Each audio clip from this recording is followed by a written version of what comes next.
Hello दोस्तों, आप सभी का एक बार फिर से स्वागत है आपके अपने चैनल सक्सेस अचीवर में। दोस्तों, जैसा कि आप सभी को पता है कि अब जल्द ही यानी कुछ ही दिनों में जो सीबीएसई बोर्ड है, यूपी बोर्ड है, वो अपना रिज़ल्ट 12th क्लास का 10th क्लास का डिक्लेयर करने वाले हैं। ठीक है, तो उसमें क्या होता है कि बहुत से बच्चे हैं अभी अब 12th के बाद अपने जो फ्यूचर को लेके, बहुत से पेरेंट्स हैं अपने बच्चों के फ्यूचर को लेकर 12th के बाद वो काफ़ी कंफ्यूज हैं। ठीक है, उनके मन में काफ़ी सवाल हैं कि वो क्या करवाएं अपने बच्चों को, कि बच्चे क्या करें, वो क्या बनना चाहते हैं, उसके लिए उन्हें क्या कोर्स करना चाहिए। ठीक है, तो वो जो ये सारी बातें हैं वो हमने इस वीडियो में बता रखी हैं।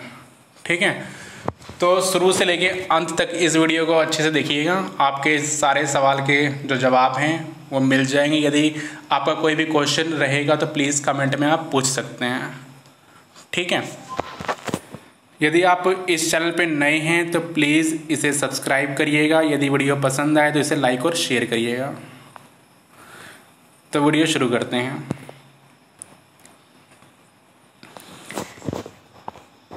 इसमें दोस्तों पहले हमने बता रखा है टीचर बनने के लिए।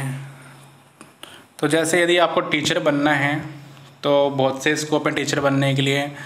यदि आप इंटर के बाद टीचर बनना चाहते हैं तो 2 साल का कोर्स है डीएड का।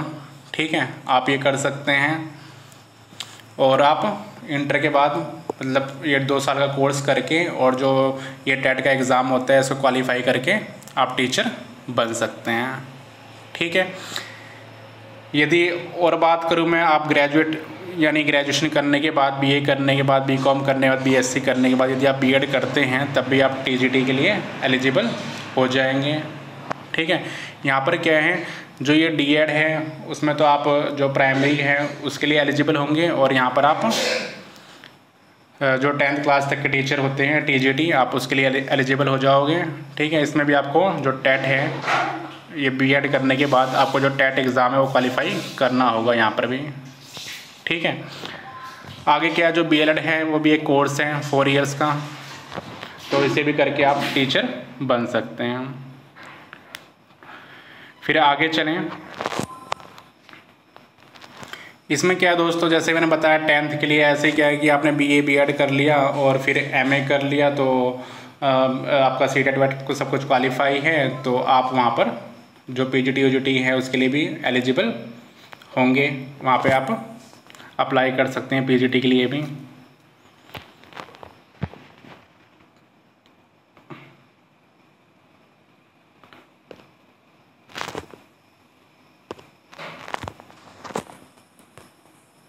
फिर इसमें आगे बता रखे हमने इंजीनियर बनने के लिए।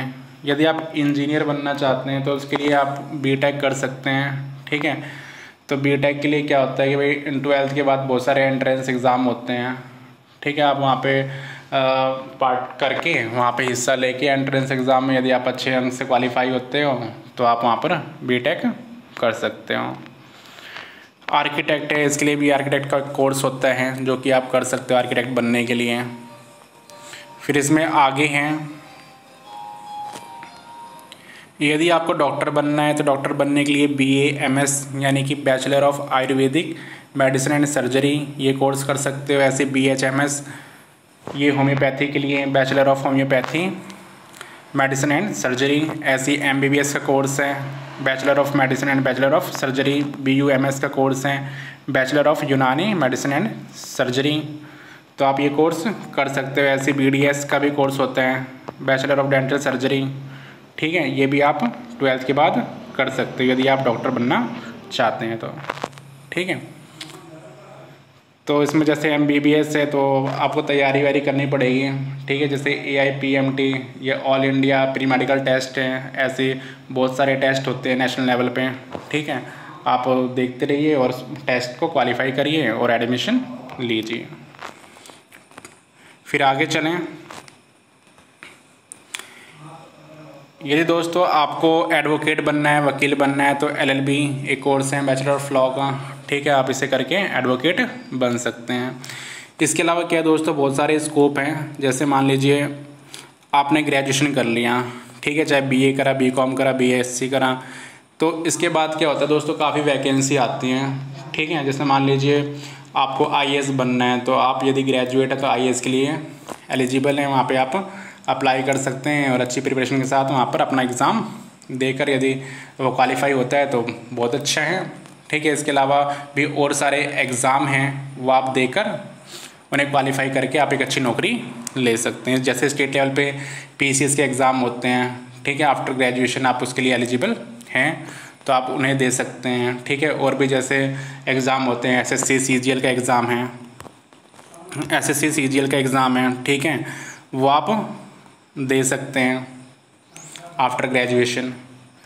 इसके अलावा क्या है कि इंटर के बाद 12th बेस भी SSC का एग्ज़ाम होता है, आप उसकी भी तैयारी कर सकते हैं, ठीक है, उसका भी एग्ज़ाम दे सकते हैं और एक जॉब अच्छी ले सकते हैं। तो ऐसे बहुत सारे स्कोप हैं, ठीक है। और ऐसे क्या है कि आफ्टर ग्रेजुएशन बहुत सारे जैसे बैंक हैं, वहाँ पे पोस्ट आती हैं, ठीक है, वहाँ पे भी आप एग्ज़ाम क्वालिफाई करके लग सकते हैं। ग्रेजुएशन के बाद और भी कोर्स हैं, उसे करके आप एक अच्छे जैसे MBA कोर्स हैं, आप मैनेजर बन सकते हैं, ठीक है।